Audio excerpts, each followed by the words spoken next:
Em nome do Cristo crucificado. Amém. Hoje é um dia muito especial para nós cristãos, o dia em que lembramos do sacrifício de Jesus Cristo na cruz em nosso lugar. Para nós cristãos isso não soa estranho, mas para muitas pessoas o sofrimento de Jesus Cristo não faz nenhum sentido. Talvez até vocês já tenham se perguntado: por que Jesus Cristo precisou sofrer tanto? Será que Deus não poderia ter dado algum outro jeito? Afinal, Deus é bondoso.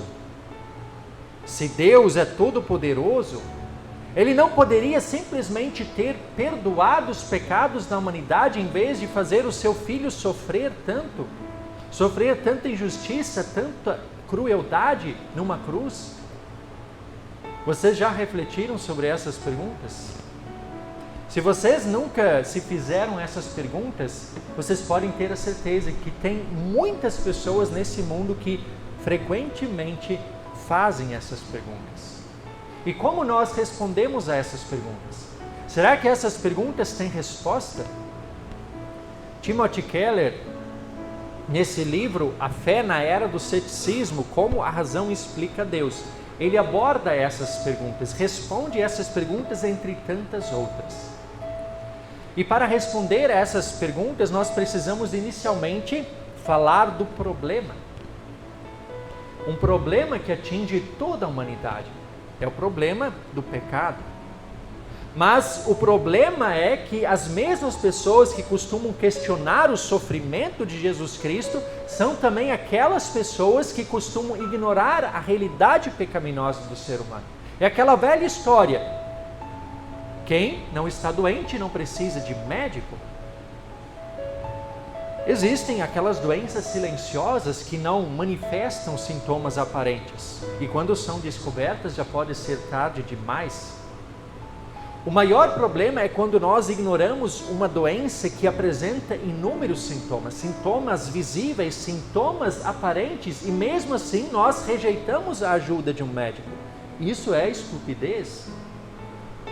Muitas pessoas por aí certamente argumentariam que se o pecado realmente fosse uma doença, seria uma doença silenciosa, uma doença que não aparenta sintomas, não manifesta sintomas. Mas será mesmo? Será que o pecado ele não manifesta sintomas bem aparentes?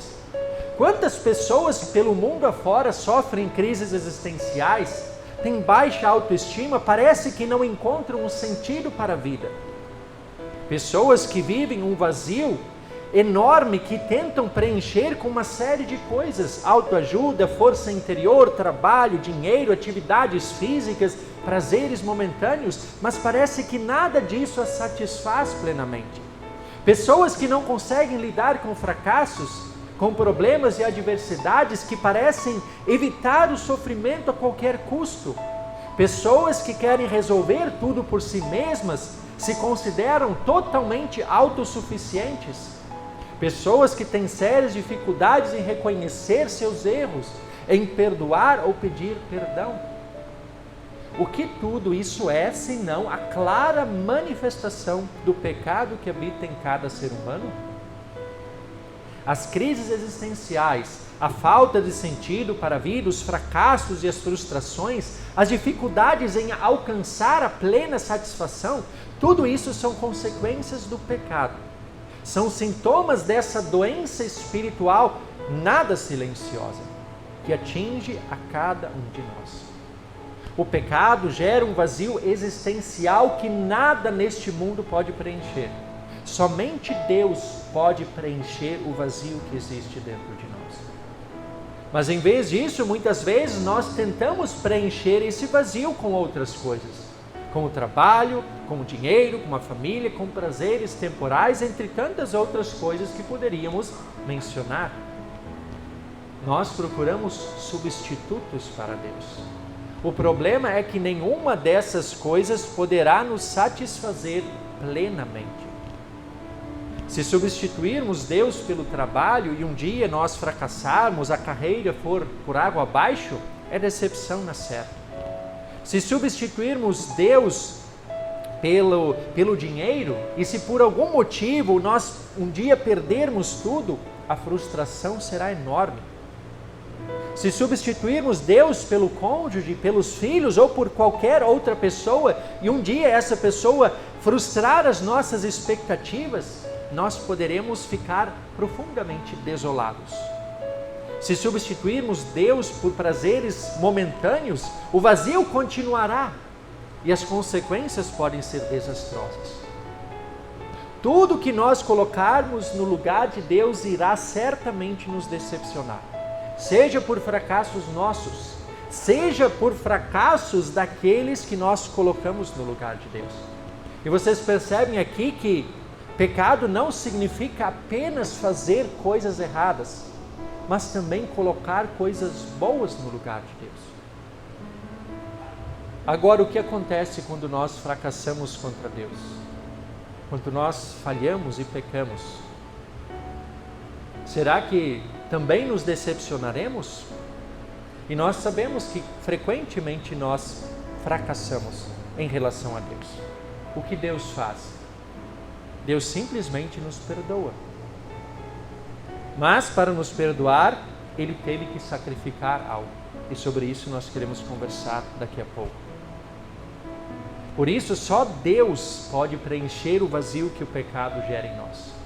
Nada nesse mundo pode preencher esse vazio existencial que o pecado gera, a não ser o próprio Deus. O problema do pecado, ele não pode ser negado, ele não pode ser ignorado, ele é real. E ele produz consequências individuais, ele traz consequências individuais para a nossa vida, que são justamente essas lutas, essas crises existenciais. O pecado, ele traz consequências sociais, que são todas aquelas dificuldades que enfrentamos no dia a dia, em nossos relacionamentos, os perigos aos quais nós somos expostos o tempo todo. O pecado, ele traz consequências cósmicas, que são as catástrofes naturais, doenças, epidemias e pandemias, guerras e revoluções. E diante de tantos sintomas evidentes e escancarados, eu pergunto, como podem ainda existir pessoas que ignorem a realidade do pecado no mundo?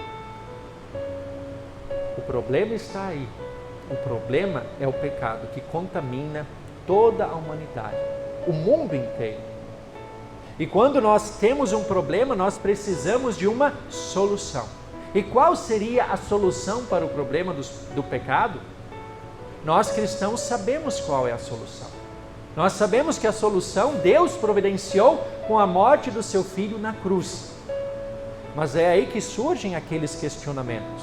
Será que Deus não poderia ter dado outro jeito? Se Deus é bondoso, se Deus é todo-poderoso, Ele não poderia simplesmente ter perdoado a humanidade em vez de fazer o seu Filho sofrer tanta dor, tanta injustiça, tanta crueldade? Diante dessas objeções, é importante nós conhecermos o que nesse livro o Timothy Keller chama de a verdadeira história da cruz. No livro, ele apresenta duas razões que nos mostram a real necessidade da morte de Jesus Cristo na cruz. E a primeira das razões é que o perdão genuíno, ele é onerosamente doloroso. Perdão genuíno é onerosamente doloroso. O que ele quer dizer com isso? Que o perdão, ele demanda algum tipo de sacrifício de uma das partes envolvidas. E nós vamos usar um exemplo. Eu usei o exemplo da bola com as crianças, mas vamos usar um outro exemplo aqui nesse momento. Imagine que você emprestou o seu carro para um conhecido, para um amigo, e ele usa esse carro e bate esse carro e o dano é grande. Você não tem seguro. E diante dessa situação, existem basicamente duas possibilidades. Ou a pessoa que bateu o carro assume o prejuízo, ou você mesmo arca com esse prejuízo. Obviamente, nós esperamos que a pessoa que bateu o carro arque com o prejuízo. Mas e se a pessoa não tiver condições de pagar? Não resta outra alternativa a ser nós mesmos abrirmos o bolso e arcarmos com esse prejuízo. Mas alguém tem que pagar a conta, porque o prejuízo está lá, e eu preciso do carro. E vamos aprofundar isso agora. Quando se trata de algo mais sério, porque aqui nós estamos falando de algo material, um carro, uma bola, como eu falei com as crianças, é algo material, é um problema econômico, de ordem econômica, mas vamos falar de algo mais que envolve relacionamentos, que envolve os nossos sentimentos, nossos relacionamentos diários. Quando alguém nos magoa, quando alguém nos prejudica seriamente, quando alguém trai a nossa confiança, quando alguém fere a nossa dignidade, ou quando alguém tira algo que é muito valioso para nós. Pode ser até um bem material, quem sabe a vida de um ente querido, e nós sabemos que isso acontece através de violência, imprudência no trânsito. Como nós reagimos diante dessas situações? Nós temos novamente duas possibilidades. A mais comum seria a vingança. Alguém causou mal para mim, eu vou causar o mesmo mal para essa pessoa. Se eu estou sofrendo, eu quero que ela também sofra. É pagar mal como mal. Mas Deus, Ele quer que a gente faça o quê? A segunda alternativa. Ele quer que a gente perdoe. Mas perdoar quando se trata de algo muito sério, não é uma tarefa fácil. O perdão, ele exige um sacrifício genuíno. Aquele que foi prejudicado, ele terá que desistir de fazer com que o outro sofra o que ele está sofrendo. Deixar de aplicar a pena que o outro merece gera agonia, gera sofrimento. A pessoa que já está sofrendo por causa daquilo que a outra pessoa fez com ela, mas agora ela irá abrir mão do consolo da vingança. Sim, porque de certa forma, quando eu penso, eu vou fazer ela sofrer o que eu estou sofrendo. Isso gera de certa forma um consolo. A vingança parece que traz consolo, mas é um consolo momentâneo, porque ela só gera mais mal, multiplica o mal e pode arruinar e fazer a pessoa sofrer ainda mais. Mas o fato é que perdoar exige sacrifício, deixar o orgulho de lado. E isso pode ser imensamente doloroso. No livro, Timothy Keller, ele diz o seguinte: apenas quando você tiver se livrado da necessidade de ver o outro sofrer, surgirá a possibilidade de promover mudança, reconciliação e cura. Citando o teólogo luterano Dietrich Bonhoeffer, no livro ele conclui que perdão é o sofrimento semelhante a Cristo, e o cristão tem o dever de suportá-lo. Perdão é o sofrimento semelhante ao de Cristo e o cristão tem o dever de suportá-lo. Dietrich Bonhoeffer, ele foi perseguido, preso e morto pelo regime nazista, por condenar as atrocidades que aquele regime praticou na época. Ele foi executado alguns dias antes do fim da Segunda Guerra Mundial. E em algumas cartas que ele escreveu, ele fala com serenidade da certeza do perdão que ele tinha em Cristo. E inclusive foi esse perdão de Cristo que o capacitou a perdoar aqueles que estavam prestes a matá-lo. Ele deixa claro isso em suas cartas que ele escreveu antes de sua execução. Perdoar significa arcar como custo, em vez de obrigar o culpado a assumir esse custo. De modo que nós possamos oferecer amor para aquela pessoa que nos prejudicou, a fim de que essa pessoa também seja restaurada, de que ela se liberte daquele mal, de que ela também receba o perdão pelo mal que praticou. Perdoar significa arcar sozinho com a dívida do pecado. Todos aqueles que perdoam arcam com o pecado do outro. E foi justamente isso que Jesus Cristo fez na cruz. Quando nós perdoamos, nós arcamos com o pecado do outro num nível talvez individual, relacional, mas o que Jesus Cristo fez foi em nível universal.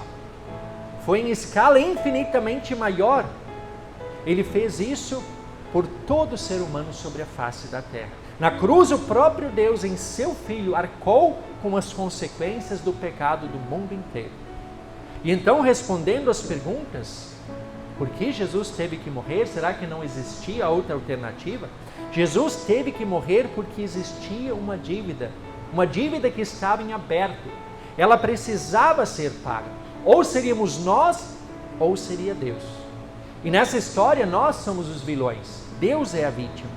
Deus poderia simplesmente se vingar e exigir que nós pagássemos, e esse seria o nosso fim. Mas Deus, nós sabemos qual foi a decisão de Deus.